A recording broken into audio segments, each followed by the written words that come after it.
ہمارا مذہبی کانسیپٹ بھی ہے، قرآن پاک میں یہ ساری چیزیں ہیں جو کہ ابھی میں بتانے جا رہا ہوں، کہ ایک چیز نفس امارہ ہوتا ہے۔ نفس امارہ کا مطلب یہ ہے کہ جو خرابیاں کرنے والا نفس ہے، جو برے کام کرنے والا نفس ہے، ہمارے مذہب کے مطابق، قرآنی تعلیمات کے مطابق نفس امارہ ہمارا وہ نفس ہوتا ہے جسے نفسانی خواہشات بھی کہا جاتا ہے، جو برے کاموں کی طرف اکساتا ہے۔ اور ہمارے اندر قرآنی آیات کے مطابق ہی ایک نفس لوامہ ہوتا ہے، جو کہ ہیومن برین جسے سائیکالوجی کہتی ہے، اور وہ نفس لوامہ جو ہے وہ منع کرتا ہے، نفس امارہ کے کام کو دیکھ کے وہ اسے منع کرتا ہے کہ یہ نہ کرو، یہ نقصان دہ کام ہے، اس سے بچ کے رہو۔ اور نفس لوامہ جو ہے یہ ہیومن برین کی طرح ہے، اور نفس امارہ جو ہے وہ اینیمل برین کی طرح ہے، اور ان دونوں کے درمیان تسل یا چپکلش چلتی رہتی ہے۔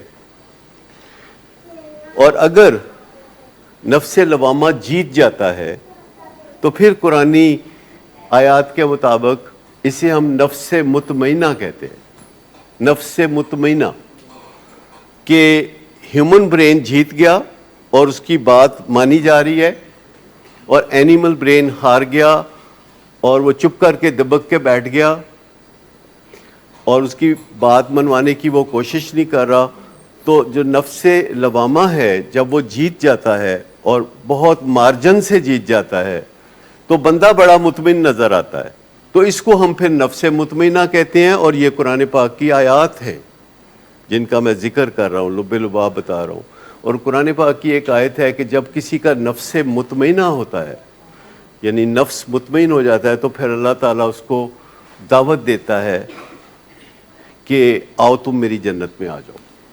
یہ جو تصور ہے جنت میں آنے کا، یہ نفس مطمئن کے ساتھ ہے۔ سائنسدانوں نے ان کو مختلف طریقوں سے بیان کیا ہے، جیسے آپ فرما رہے ہیں، اور اس کو ہم اینیمل برین کہہ دیتے ہیں، اس کو ہم ہیومن برین کہہ دیتے ہیں، لیکن مذہب نے اپنے انداز میں بالکل سیم کانسیپٹس جو ڈیوائن کانسیپٹس ہیں وہ بیان کر دیے۔ اور سائنس نے اپنی جدوجہد کر کے، اپنی ایکسپلوریشن کر کے سچائی تک پہنچنے کی کوشش کی، تو وہی چیز سامنے آئی۔ کوئی بھی بندہ کہیں بھی کوئی سچائی تک پہنچنے چاہے تو وہ پہنچ سکتا ہے، اور اگر کوئی بندہ دوسرے کسی بندے سے کئی ہزار میل دور ہو اور دونوں سچائی کی تلاش میں ہو تو وہ ایک ہی سچائی تک پہنچ سکتے ہیں۔ تو یہ باقاعدہ آپ کا یعنی جو سمجھ بوجھ ہے اس کے مطابق آپ چاہیں تو سائنس سے بھی فائدہ اٹھائیں، چاہیں تو مذہب سے بھی فائدہ اٹھائیں، لیکن ہمارے اندر جو ایک بغاوت کرتا ہوا اینیمل ہے اس کے اوپر قابو پانا ہمارے بیسٹ انٹرسٹ میں ہے، کہ ہم اپنی جو ول پاور ہے جب اس کو ایکسرسائز کریں تو وہ کامیاب ہو۔ اگر ہم سوچیں کہ ہم وزن کم کریں گے تو ہم کر سکیں، اگر ہم سوچیں کہ ہم نشہ چھوڑنا چاہتے ہیں تو ہم چھوڑ سکیں۔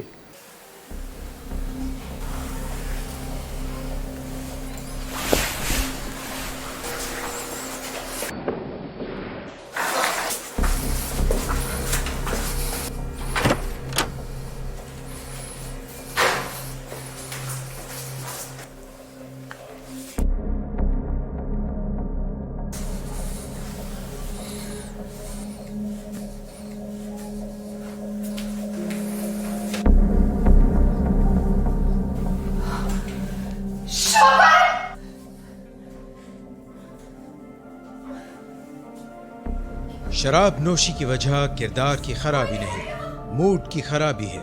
شراب نوشی کبھی بھی نشے کی بیماری میں بدل سکتی ہے۔ نشے کی بیماری ہر سٹیج پر قابل علاج ہے۔